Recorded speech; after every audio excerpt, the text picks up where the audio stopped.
2 года назад в России стартовала акция «Сад Победы». Во всех городах страны высаживают саженцы в память о погибших советских воинах во время Великой Отечественной войны.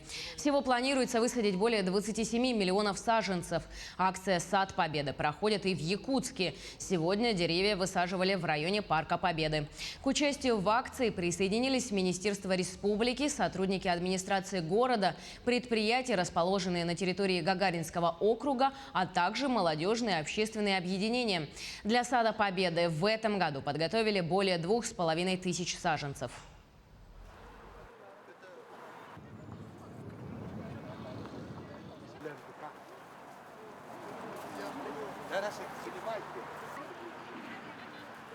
«77 лет Победы» мы встретили. Это первый шаг к подготовке к 80-летию. По плану, вы знаете, здесь мы планируем посадить 26 тысяч деревьев по числу погибших на войне якутян.